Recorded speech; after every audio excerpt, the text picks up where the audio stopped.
Hey.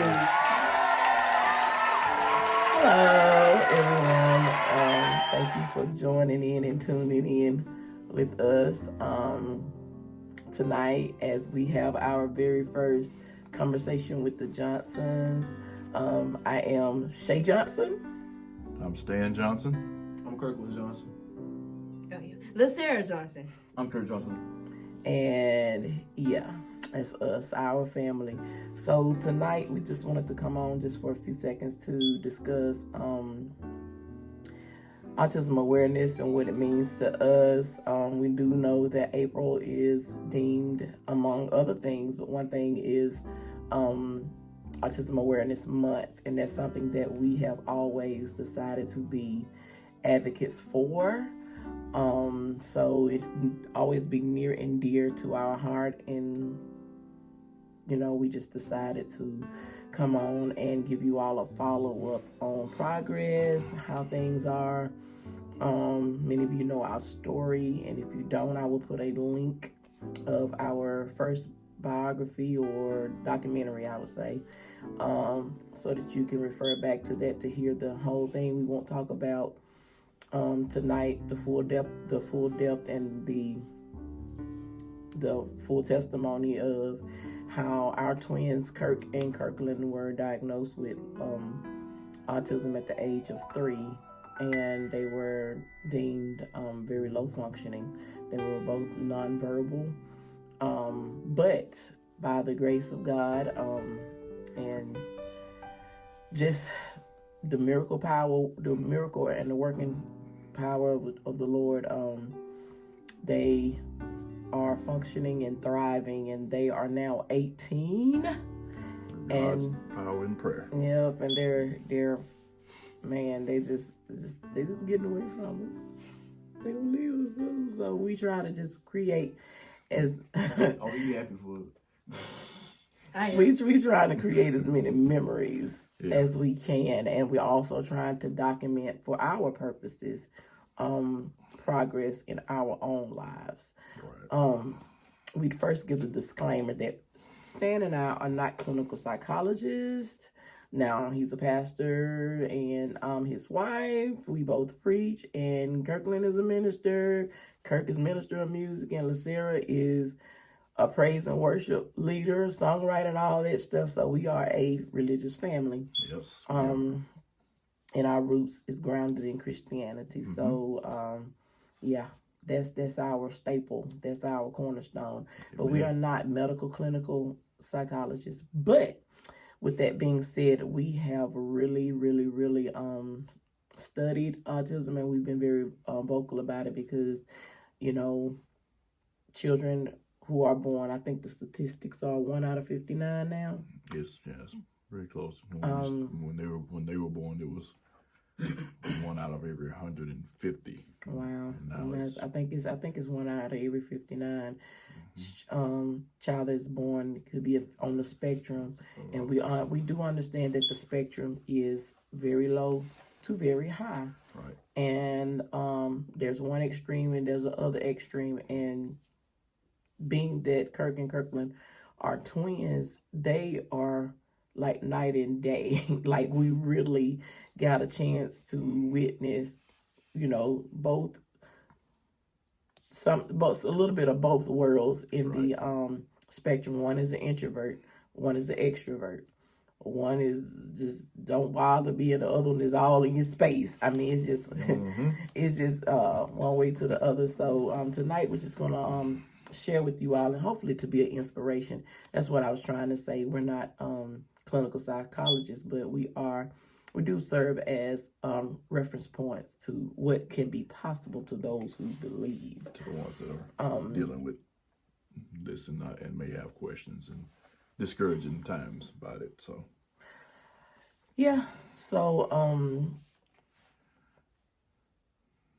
what advice would you give to fathers who are raising children on the spectrum? Be very active in their lives. That's the main advice I would give. Just spend time with them, find out what they like, what they dislike, and a father's presence is very much needed.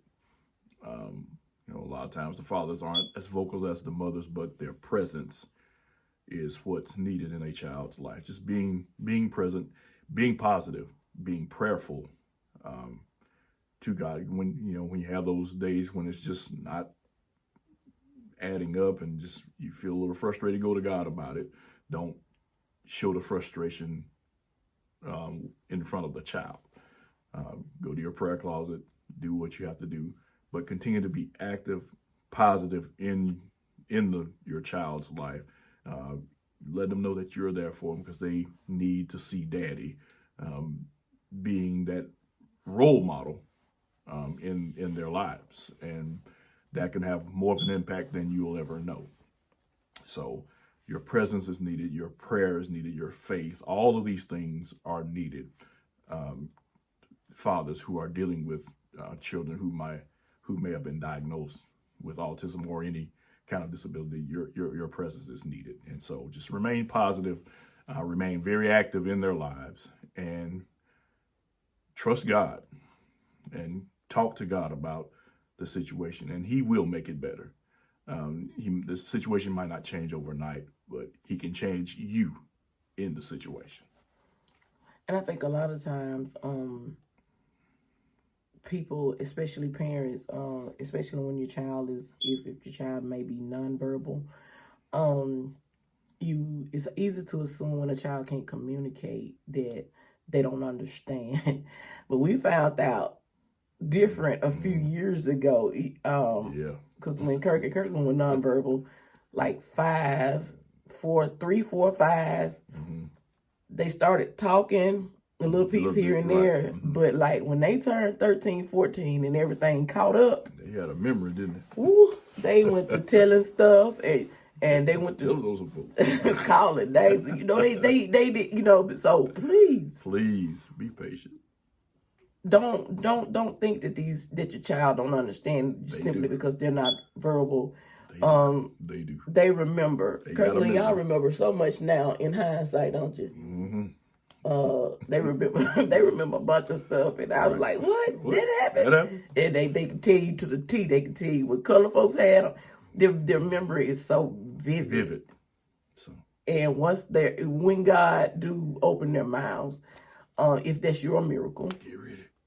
Hey, just be sure that what they got to say, lines up because they have memories. Yeah, Lord help me. So, yeah. So, but I think a lot of times, especially as being that a lot of people think Stan is, we're out singing and we're the ones out front, but this literally is our rock, ain't it, y'all? This is our staple. He holds us down.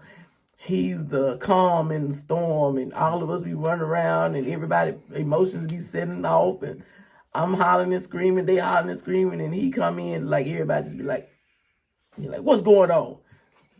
Ain't nothing going on, Daddy. Ain't nothing going on, Daddy. So it's just in just that presence, like he said, it just calms me. As parents, so work together. What do you do after the diagnosis? Okay, y'all know how it goes. You get the diagnosis. The very first thing you feel probably is devastated, loss, shock, hurt. That's common. That's normal. It's understandable, but you can't stay there. No. Okay, can't stay there because here is why. This is why. Your child, even though they may have a diagnosis, every child is different. I often say, kids will show you different sparks of their lives, right. Even though you have to learn, with autism, you have to learn to get into their world. We trying to force them out to be part of our world, but you have to get into their world. And one thing that helped us with Kirk and Kirkland after the diagnosis is we zoned in on what they paid attention to, right? What they liked. Kirk is one that he was fixated on puzzles. Yep. You love puzzles, don't you, Kirk? jigsaw puzzles. He used to do puzzles when he was little. Right. He wouldn't talk. He always have been quiet. Right. You won't catch Kirk saying that whole lot unless he really, really know you. Mm-hmm. But he fixated on puzzles. And Whatever he wanted, he wanted in order. a line, in order. If you go to Very his OCD. room right now, you will see his closet door open. Yes. All his jeans, Stacked all his shirts, on a hanger. and all his shoes. Stacked on, lined up Just on the floor. neat. That's him. And so we understood with this boy right here, we're going to have to be consistent. He needs consistency. He needs order. Right. He need things to keep him, Keep his mind stimulated. there you That's go. what That's the word I was looking for. Things to keep him, stimulated as far as critical thinking. Right. So that's things we honed in on. But then music. Mm-hmm. That just happened to be the key that God dropped in our life that opened up their world. Like something about music just made them just light up. Right. So we honed in on that, and that's how we got the Johnsons. And with that, just like you're saying,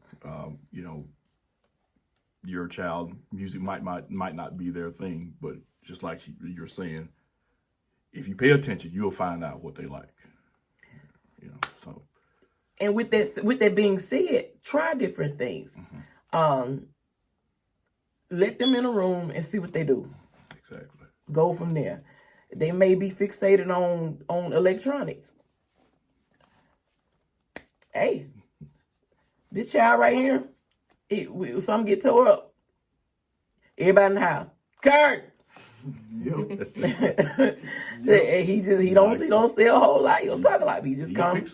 He's quiet, but but that comes from just trusting him and letting him explore. Explore. Kirkland was one that had vivid imaginations. Like this child that boy would be in a room. All he needed was something to beat with. It ended up being his fingers. Something to beat with. And they had, you remember their first drum set? It was their speakers were 2 VHS tapes. Yeah, we had a VCR. Some of the kids like, what? Or DVD.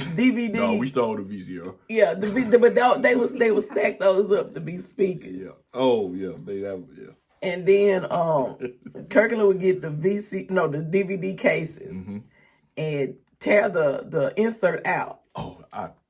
And we never know because we never knew what DVD belonged to what case because all the inserts would go. I'm trying to watch my movie. What movie is that? And he'd make a drum set, and you could see him. This child was 4 or 5, and he was.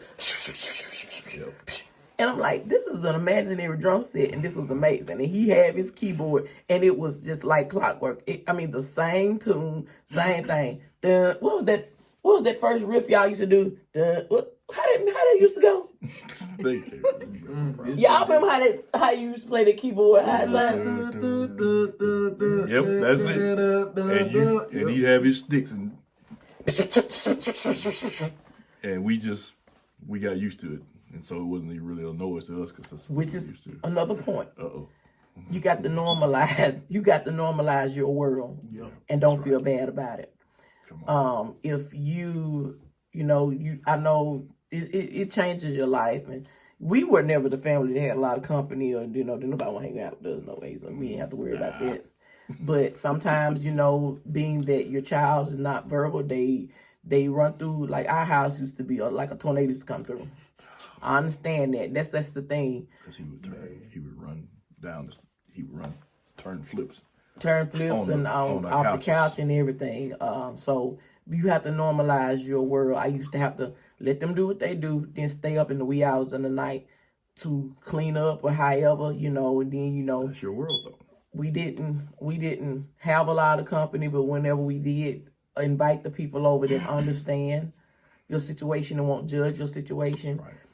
you got to stay clear of people that talk about you and your family and yours, because they're not living in that, and they, you have to watch the people. They house always dirty, but they don't have children with sensory, overloads and hyperactivity and all that stuff. Normalize your life And be at peace with that. until it changes. Right. Expect it to change, but be at peace with work through whatever you got to do. Whatever is normalizing your world, do that, and don't. And if somebody can't accept that, or somebody can't, understand that, those may be people that you don't need to include in your immediate circle. That's true. You learn early on about that, and just be at peace with what you have to do concerning your house, because at the end of the day, it's your house and it's your children. You know what works. Outside experts can't tell you how to run your house, because you know how to run it, and you it's all about just trial and error. Does this work? Does this not work? Okay, maybe I need to let them be as active as possible, and then being that active, then at night they'll hopefully be ready to go to sleep. Hopefully. Then, just like Lady Shay said, then you can do Operation Cleanup and get ready to do it all over again the next day. Repetition, get a routine, but keep the faith and don't stay discouraged. I won't tell you not to get discouraged, because we're all human, but just don't stay there. Go let out your frustration, come back and go right back at it. That's right, because your child progress is dependent on it. So with that being said, Kirkland, your progress. Talk about your progress from then to now. Academically and normally, like from then to now, like I used to be so distracted when I was younger. Like the teacher would say something one day, and then I listen, and then she say something else, and then the next moment I'm in space. Like, I still have that problem now, but like it ain't near as bad as it was when I was younger. But I've learned self-control. Okay. And I've learned how to like stay focused in everything in my life, and I've just realized that, hey, you got to build your focus up, because like, especially now, like growing up, I'm finna be ready to like get out there in the real world. I need my focus built, and like driving a car and like going to college. Hey, I really can't depend. I can't depend on really. I mean, I'll use that help. But like, I know that that it shouldn't be my 100%. What's the word I'm looking for? Okay, it shouldn't be my 100% focus to depend on them. I know it shouldn't be a crutch. Yeah. Thank you. Yeah, I know at some point, like I ask God to build up my focus, because especially now I need it, especially when I'm getting ready to grow old and be out there. Definitely, my progress from there to now is actually studying and getting to know more about God. Definitely, because when I was younger, like I always did church. I knew how to shout, dance. Every time I was in Gordon Chapel, I used to jump around and do everything and dance. Yes. But like as I grew older, I began to realize that at some point, God, you don't need to know God just in the church. You need to know God for yourself. Like, so, I gave my life to the Lord when I was 7 years old, and when I was 7, I just, did church, like still was in the shout and dancing routine. But like when I got older, when I got some point, I believe it was in like 2018, I really began to know more about God and definitely about ministry, because, I was with the Mighty Gospel Warriors. So like it honestly challenged me. I thank God for my experience with the Mighty Gospel Warriors, because like it challenged me, because, like I didn't know this until Mama explained it to me. They told me that like when you autistic, like it's easy for you to repeat certain things that you already said. So Mama challenged me, and And children, if you got a mother and a father that will challenge you to do better, you need to thank God for it every single day, because like, you know, it's a terrible thing, you know, to be complacent. So I say my progress from then to now is actually getting to know more about God, and not only knowing about God, but actually depending on Him every single day in my life. So Okay. Do y'all remember being nonverbal? I remember bits and pieces, if I'm being honest. Like, I do remember a time where I was in a quartet program, and like, man, somebody was playing a drum roll, playing the drums, and then I lay on you and cover my ears. I remember that part. Yeah, the ear covering. Kurt, do you remember when you were little? When I was little, when I was little, I used to play my keyboard when I was little, and I played Say Yes, and I was singing yeah. Yep. And another thing's like, and another thing, I was playing Moses Tyson Jr. when I was little. Yes, you did. On my keyboard, You did. and I'm singing, I go far as Yep. beyond The river. the river. And that's the thing. It's like this child was fixated on. We used to have that G. Patterson. What was the name of that? Singing the old time. Singing the old time. And Lord, that boy got a hold of Moses Tyson Jr. Alpha. Then but I will say that right there, the very first sound that Kurt perfected with his music was the organ. That boy didn't know he could play organ. I ain't saying it just because he our child, but now Kurt, I mean, but it was just that fixation on it. Mm-hmm. And that was one of the first artists, musicians that Kurt studied, he mimicked, and that was Moses Tyson Jr. And gosh, I mean, we uploaded the video when Kurt was little. He was in speech therapy. He was slurring words and this, that, but that he was determined to play the organ like Moses Tyson Jr. He was determined to sing that song. So then, of course, we have LaSarah. And LaSarah, y'all just don't understand what this child means to all of us. I mean, this girl is the boy's second mama. Mm-hmm. Yeah. I mean, they just thrive so well with her. Mm-hmm. So, LaSarah, what's your takeaway from the whole thing? What would you say to siblings out there who may have brothers or sisters that has some type of diagnosis of any sort, not only just autism? Well, what I would say to those people is to like make sure they're straight. Don't let them wander off or anything. Oh gosh. And don't let them get into sin. Ooh, man.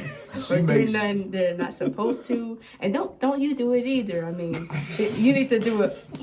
You need to be a good role model for that person too. Yep. Even if they're older or younger, Mm-hmm. you should be a role model to that person.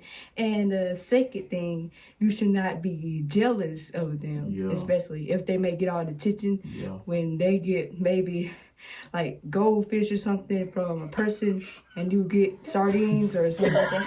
And You sound a little salty there. You got sardines before? And we can go fish. I'm just trying to make a point. Gotcha. Or from old people, maybe if they get, I don't know, 10 pictures and you can get off my lawn. But you should always you should be jealous of them. They get what? Hold on, what They can get off my lawn. Get off my lawn. Wait, what was the analogy? What do they get? What? Goldfish. No, I was like, on the picture. What'd she say? I say, oh, if they get 10, like not 10, but cheek pinches from old Cheek people. pinches. Okay. Oh, okay. And then you get what? Get off my lawn. Get out there. Get out there I property. thought you said 10 pictures. I'm like, huh? Oh my goodness. I mean, this is it. This is us. Yep. I mean, gosh. I mean, and here's another thing. This is what helped us. You all, we get inboxes because so many times you have the first thing you want to do is hide. Can I be honest with y'all? The first thing you want to do when you get situations, and I'm talking from experience, you want to close yourself off. You don't really want nobody to know your struggle. You really don't want nobody to know what you're facing, going through. Because we deem ourselves as private people. We were always private. You know, we just don't get it. Just don't do that. But some kind of way, the Lord turned that thing and we become public. Like, Yeah, we did. People started inboxing, but it was because of you. You needed to hear what we had to say. We received inboxes. Hey, you know, my friend's son got diagnosed, and it kind of we wanted to meet the need because somebody needed to hear. They needed a reference point because that's one thing we needed when they were little. I didn't have something to look at to say that I knew about because a lot of, especially African American families, just not vocal. A lot, you know, we were surrounded. And we just kind of had to wing it. We winged it. I mean, literally winged it. And we decided, you know what, you know, regardless of who say what, how they see it, you know, or how they want to deem our family. It's not that we're trying to be celebrities in it. Trust me, that ain't it. That ain't it. It ain't even worth it.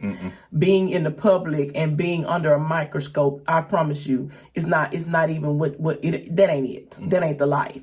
But because there may be one somebody. Just one. That may be blessed or may get an idea from what we have to say, then our trial was not in vain. And just adding on to that, and you know, one of the things we must realize is, you know, whenever we are dealing with these kind of situations or any unique circumstance, trial or tribulation, is what you're going through is going to help somebody else.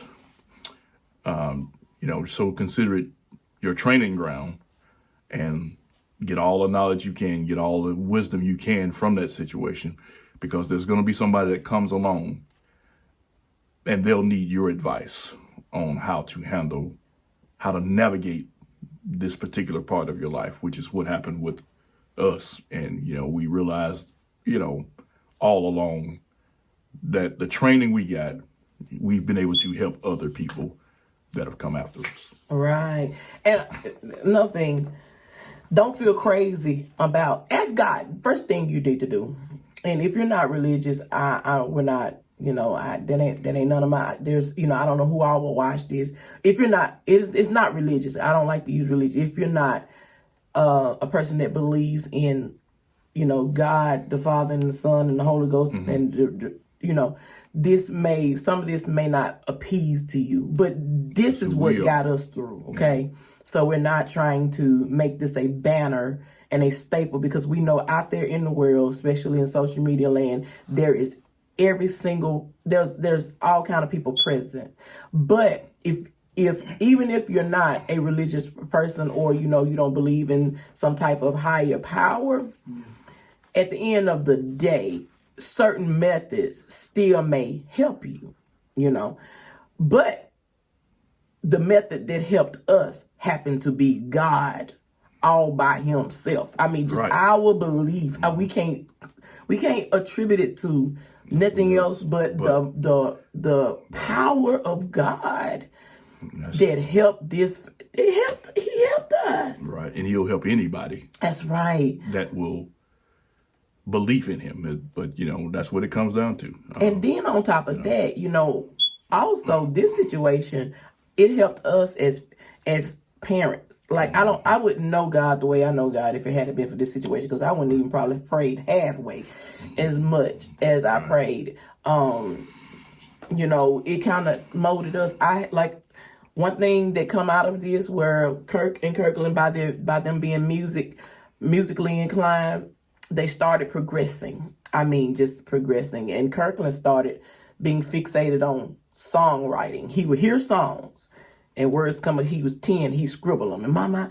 And so it ended up being, I told them, and they had a beautiful voice. They could sing, you know, from jump. And I made them a promise. I said, when y'all turn 13, I said, you get enough songs. I said, when you turn 13, I said, I'll get y'all, we'll make a CD.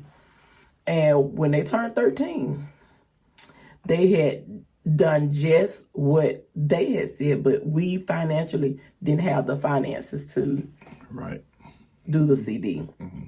We reached out, and the whole situation was blocked. Yeah. And I mean, it was God, just people just didn't have time, and it wasn't people, it was just God, simply because here's the reason why: what we needed was already within us. Yes, sir. So what happened was how we started with all the music and the recording and becoming a Johnson.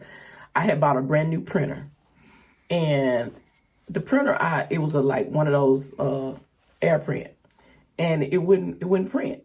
So I went to go inspect the printer, and a cord was missing. Where's my cord? Guess who in the house had the cord? Yeah, raise your hand, Kurt. Yeah, he had the cord, and he was getting the USB cord from the printer to take it in his room at night, and he had his keyboard, and he would run the keyboard. He would hook it up from the keyboard to the laptop. I had a brand new laptop, and there was a software on that laptop called GarageBand. I didn't know what GarageBand was. I had that for Pages and Word, because I was in college. I didn't know had them software. But this child, Mr. Quiet, Mr. Figure Stuff Out, went and got that USB cord and was recording music the whole time in that laptop. We didn't know it. So we invested $400 into buying some audio interface equipment, and we recorded our first CD, and we entitled that CD Unfinished Clay. So after that, Sarah started growing. She got in the group. She started writing songs too. And Sarah's got a whole different genre. Like, Kirkland is churchy, old time churchy. Kirk a veer baby. Kirk will veer. He just love music, period. He love it all, okay?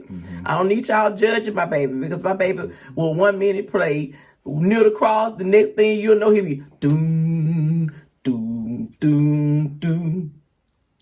What's that music, Kirk? Doom, He's like, doom, doom, doom. it's E. Ain't no sunshine with Ain't no sunshine where she's. Oh, wrong key, mom. I'm sorry. See, how I go there, Kirk? How I go? Ain't no sunshine where she's Doom, gone. doom, doom, doom. On the darkness every day. Yeah. Doom, doom. Ain't no sunshine when she's Come on, gone. She's always gone too long. Anytime she goes away. Let the church say yeah.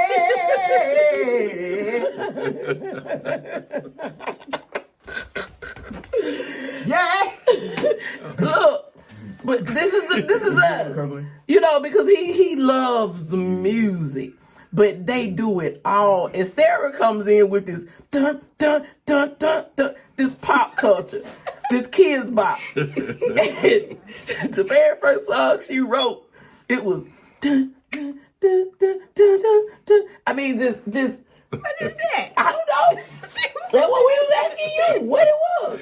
I mean, but her stuff got a whole different feel to it. And it all blends together. I mean, it gives us a perfect blend and a perfect mixture. Right. To where when all of them come together, their musical ability and their musical minds, I mean, it's just crazy, the stuff that they create. Right. And, then she throws her song. She wrote a song. Just, her heart is so tender. Sarah's heart is so tender.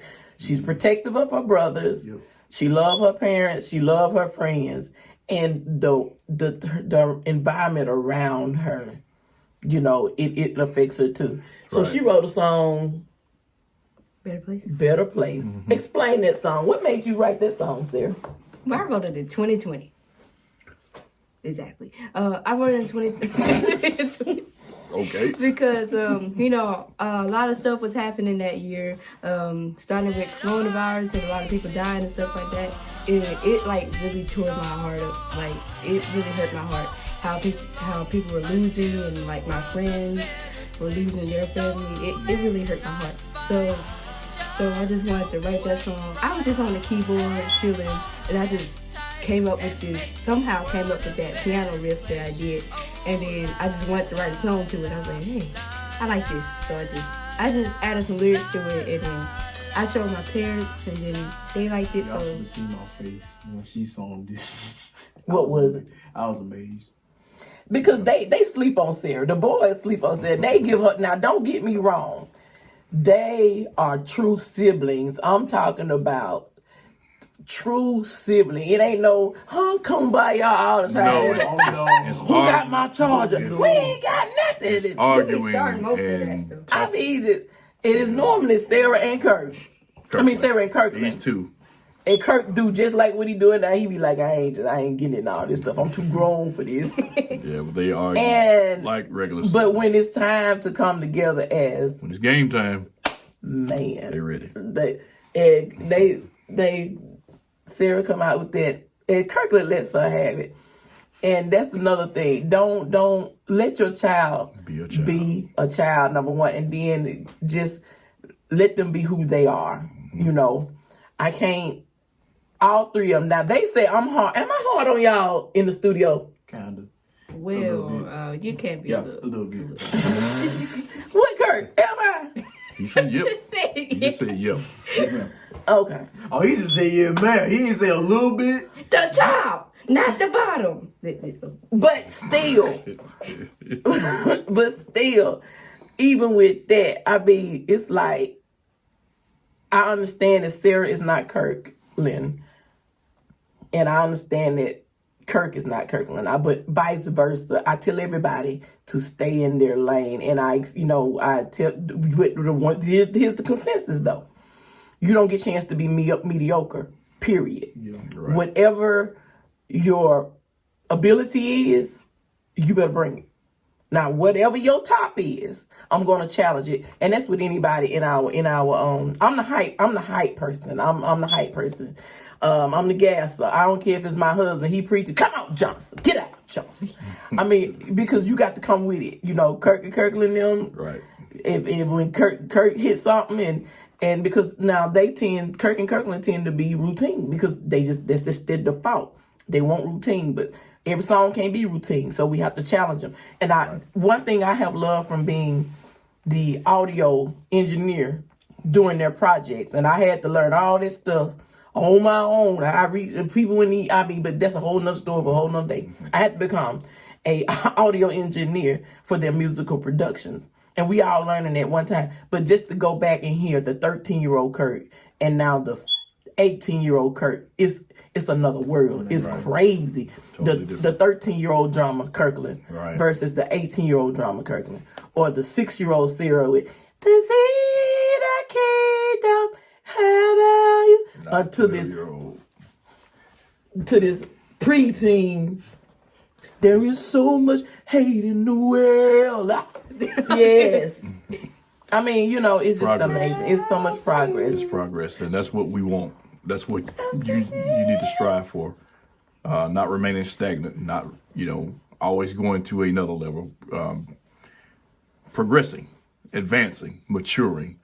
That's what you want in your family, whether it's music or whatever it is, whatever niche that your children have. Stick with it, teach them, communicate with them the best way possible. And then in that communication, once they've mastered something, now encourage them to take it higher. And that's what we've done over the years with our children, whether it's in music, preaching, studying, whatever the case may be. Don't become stagnant and don't become satisfied with here when you can go higher. That's exactly right. I know you might be saying, well, you don't understand. My child, I understand that, I mean, there were desperate times when they didn't understand. We was trying to incorporate them. I remember we let them play T-ball one year. Oh gosh. I remember that. I remember that too. You remember playing T-ball? You remember? I mean, that just, and you know, but at the end of the day, it didn't go like we wanted, but we ventured and we tried it. We tried it. We tried it. We Trial just and figured error. out sports just wasn't their deal. Right. So, I know you got, whatever your child does, and this ain't even got nothing to do with a diagnosis, period. Whatever your child do, celebrate it. I mean, wasn't sports. They just wasn't sporty. But musical, that's their sport. That's their sports. That's their sport. So just like you got parents that's, you know, their kids play football, their kids play baseball, their kids play basketball or whatever, soccer, tennis, whatever, you invest in that. That's the same thing we did with them. That's right. You know, they play an array of instruments and we, you know, invest in that. That's what we do. So, you know, just create your own thing. And then on top of that, okay, lady, let's go back to, you know, finding how to get your child more communicable. Is that right?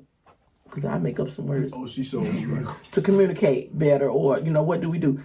Like I said, I can only tell you what we did. You know, we prayed and we asked God to show us. And one day, you know, while I was at home, I became a stay-at-home mom. And that was the consistency that they needed at the time. And I stayed at home 5 years, and one day I was sweeping. And the boys, they loved this song. Harvey Watkins, all of my help comes from the Lord. Comes from the Lord. All of my help. All of my help comes from the Lord. Comes from the Lord. And whenever I need help, He wants by my side. All of my help comes from the Lord. Yeah. And boy, when they love that song, they will sing that song. They got the concept of that song. They knew when I said all of my. So I was like, one day it just hit me. I'm like, what if I substitute things they need to know with some of these songs? So one day I just tried it out. I just broke out 1, 2, 3. 1, 2, 3. 4, 5, 6. 4, 5, 6. 7, 8. 7, 8. 9, 10. 11 and 12. 11 and 12. 13, 14. 15. 16, 17, 18, 19, 20. Yeah. Hit him, Mr. Brown D. I swear, didn't I? But listen, people, I mean, they worked for us. Right. And I was like, y'all might not understand. 1, 2, 3. It don't hit you. But I bet you if I go to singing this stuff, y'all are going to get it. And it worked. And, you know, sometimes we be out, you know, I want to, especially with Kirkland. Kirkland got in hard classes. Oh, man. And he didn't understand some stuff. I mean, just till he come home, and I, look, what you need to know. And I'm learning history. And well, okay, you don't understand. We used to preach it. Because he loved preaching. He preached his lessons so that he could understand them. So, I mean, you know, Kirk, we used to let him do stuff. He loves snapping and he learned stuff. We taught him through music. And Sarah just come in the mix. She didn't have no problem with communication because a lot of the things that I was already doing with her, I incorporated. ABC, ABCD, ABC. I mean, we just made praise songs. So Just crazy. It's crazy to some folks, but it works. So, this new album, we got to talk about the new album coming up. It's titled what? Ew. our lane. Our Lane. Our Lane. We like our lane. This is our lane. And we went from Unfinished Clay to Progress. Progress. And what we do and why we do it is this is for our purposes. We love to capture our growth. We're from Unfinished Clay to Progress. And from Progress to our lane. Transparent Glory was the name of the first Yeah. Transparent Glory. Sheesh. Dang, how you do We went from transparent glory, meaning that we just put ourselves out there. We just raw, authentic. Everybody was just trying. It was our first recording. Everything, it was just Transparent. Then went from there to Progress. We got a little bit better. Everybody got a little bit better. I got a little bit better. Growth. And now this one here is our lane. And we make no apologies because we finally get that what we got to offer is just us. It is what we have to offer. Understanding where we are and operating in it. Yeah. We can't be like nobody else. We're not called to be like nobody else. There's the gospel arena is what it is. It's an array of different styles. And we just happen to offer something unique in that arena. We don't consider ourselves quartet. We don't consider ourselves traditional. We don't consider ourselves non-traditional. We're just inspirational. That way, because we like I say, you might get a rap on the CD. We're going to go throw back and get something super traditional. You might get something pop culture kind of, but it'll be inspirational. So Kurt, what do you love about music? This music makes me feel happy and makes me want to do fun day recording. And that's all I can say. Yeah. Just make you happy. You love the studio, don't you? Kurt loves the studio. Kurt comes alive in the studio, and we created a space for them with the lights therapy, the lights. He loves the flashing lights. He loves the ambience and all that. That makes him feel some type of way, and we get his best work out of it. So, you have to just kind of just detail your family to you. If your child loves drums, get them some drums. Get you some earplugs or something, and just let them do what they do, because I promise you it'll work for them one day. Our kids were low functioning at one point. And when they were, we just kind of just kept, building. Build you a community. Our children have been around people all their lives that have understood our will for them. Mm-hmm. We told the teachers early on, look, don't let them lay down in this diagnosis. Don't challenge them. Challenge them. Don't let them get by. Right. And stuff of that nature. And they have done that for the past 11 years. Yeah. They have been amazing. Yeah. And you have to continue to build that community. They say it takes a village to raise a kid, and I believe that our community has been, and our school district has been wonderful. Yes, it is. With helping them. They're in choir, they're in band. Kirkland was this past year the drum captain. Kirkland is on the jazz band. They're in the jazz band. Mm-hmm. They're Kirkland. What instruments do you play? I played the snare in march band, and I played drum set in jazz band. Oh, okay. And you play I used to play the trumpet. You just put it down, but you gonna get it back up. That high price trumpet, you gonna blow something for Jesus. Right. And Kirk, what instruments do you play? I play bass guitar in jazz band, and I play bass drum in marching band, and on concert, and I play trombone. Trombone. Okay. All right. Then of course keyboard is his staple. Mm-hmm. And LaSarah's in band this year. Woo! Sarah, what instrument do you play? Play the saxophone. the saxophone. And Lord, child, this child, and she plays what else? Huh? You play what else? I play a little bit of piano. Oh, She does well. She really does well. So we're going to end this segment. If something comes about, if you got any questions or you'd like us to answer, any advice you want us to give, anything of that nature, please shoot us an inbox. We are an open family. We have a documentary on YouTube that you can go and hear the full story.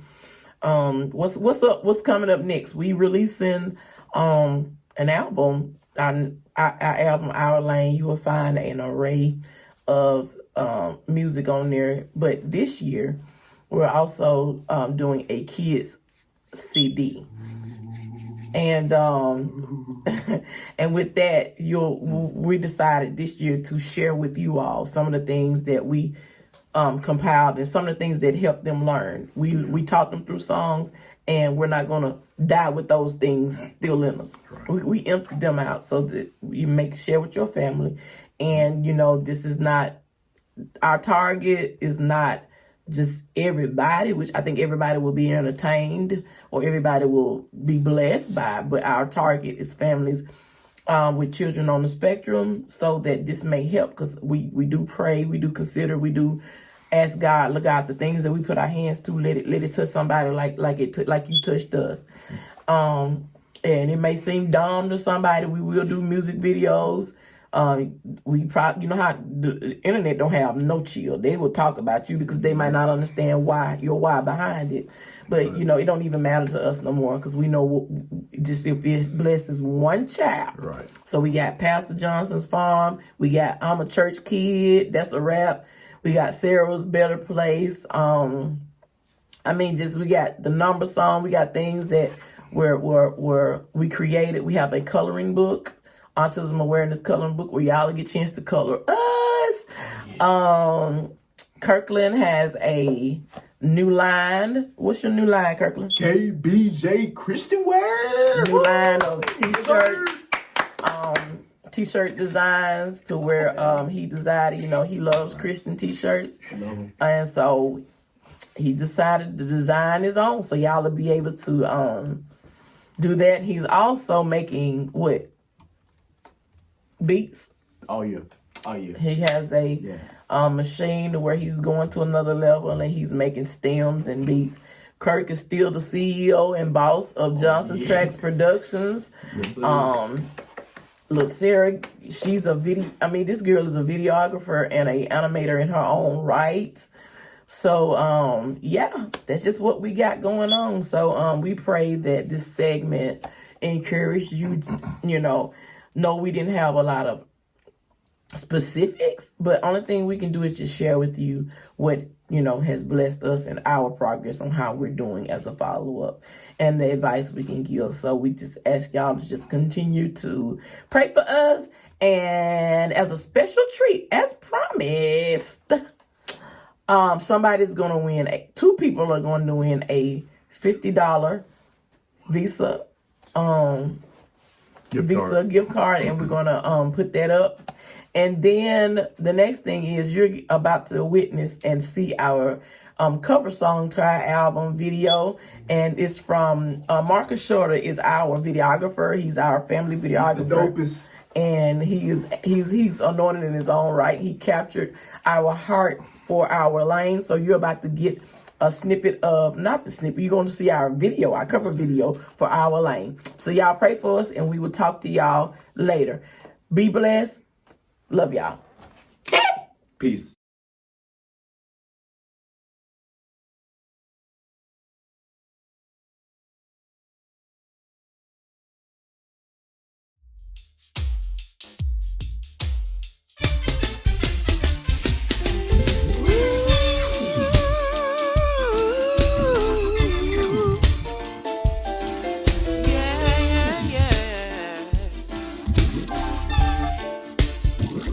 I like my life.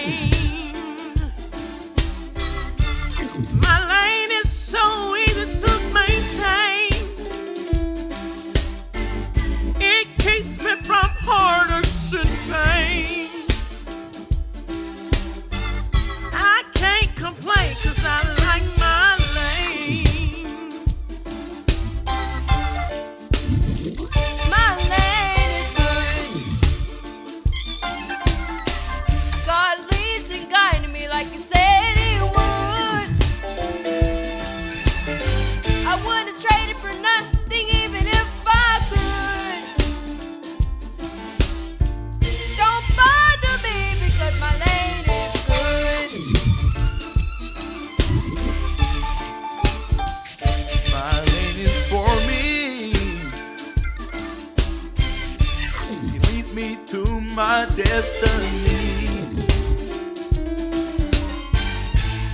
I keep smiling and I never worry. I'm confident that my lane is for me.